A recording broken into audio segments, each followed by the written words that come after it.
Well, hello, and welcome back to another video. Today we will be breaking down everything you need to know about the latest season of The Crown. Make sure you're subscribed to the channel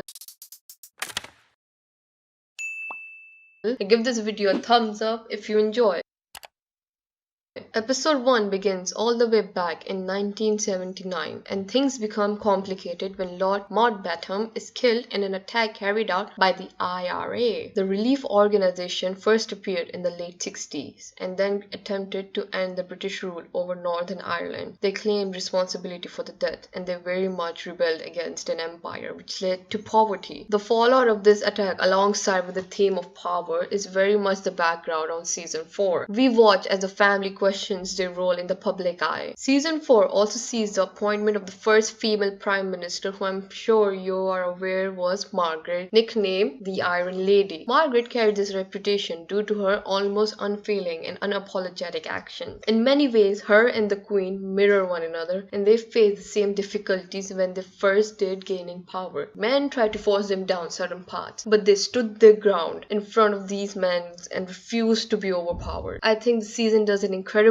job of portraying the ins and outs of her time in power. She's a very devious character. Margaret at one point also brings up the fact that her son Mark has been captured, and the Queen is quite shocked to see her state that he is her favorite even though she had twins. This makes the Queen start to question who her favorite child is. Diana discovers a drawing made by Charles in script with the letters F and G, which stands for Freddie and Gladys in real life. When the pair were asked if they were in love, Charles said, whatever that means. Sadly, due to the affair with Camilla, Diana was very much lied to by everyone around her for about 10 years. This wasn't just a one-off thing. Every single person in the palace covered for Charles and lied to her face, which must have felt like a massive betrayal upon discovering it. Charles, of course, wanted to marry Camilla right from the start, but when he joined the Royal Navy in 1973, their relationship ended. Charles very much still loved her though. However, she was viewed as unsuitable by the palace and not future queen material because of her lifestyle. Diana really tried her best to win Charles around, but it became ever more difficult for him to put his ego aside and accept that her being popular also puts him in a good light. After the ski accident, Charles realizes that life is too short and that he couldn't continue to live in this loveless relationship simply to keep up appearances. Diana went to New York and Charles came under the belief that things would go badly for her. But as we see, it's quite the opposite. Diana is simply too popular with the public, and no matter what, Camilla will never be able to top this. Whatever Charles does, he will be hated, and Camilla doesn't want to be labeled as the mistress who came between the marriage. This makes Charles hate her even more, and he becomes determined to end things with her. The final shows the end of Margaret as prime minister. She was the longest serving PM since 1827. However, due to her poll tax policies and opposition to Europe, conflicts in her party started to arise. People started slowly losing faith in her leadership, and she failed to gain a majority in the Conservative annual leadership vote. Margaret very much wanted to hold on to her power, and she even went to the Queen in hopes that she would be able to intervene and dissolve the parliament. The Queen refused to do this as she realized that everyone was against her and that it was not in the will of the people to keep her in the job. Margaret resigns and leaving Downing Street for the very last time in the season. Even though they had their differences, the Queen very much appreciated all the work Margaret has done, as well as the criticism she had faced. As for Diana, she concludes in the end that no matter what effort she puts in, her relationship with Charles is totally doomed. At the family gathering at Christmas dinner, Charles tries to talk to the Queen. The Queen stands strong and shuts him down, stating that they are little children and they are making a joke of themselves. She tells him he cannot get divorced. Prince Philip goes to Diana and she says that if Charles doesn't come around, then she will have to push through, as her happiness is more important than the image he is forced to portray. Philip has accepted his place, whereas Diana refuses to. He says that everyone in the family other than the Queen is an outsider in some ways, and that should Diana step back, this would cause problems and issues for her with great ramifications. The season ends by hammering home that Diana is very much apart from the family, and they will likely never truly be a union again. She's very much on the outside of this, away from the Queen and therefore away from the family. Christmas is a time supposed to be filled with joy and happiness, but for Princess Diana, it's a prison. She's not smiling,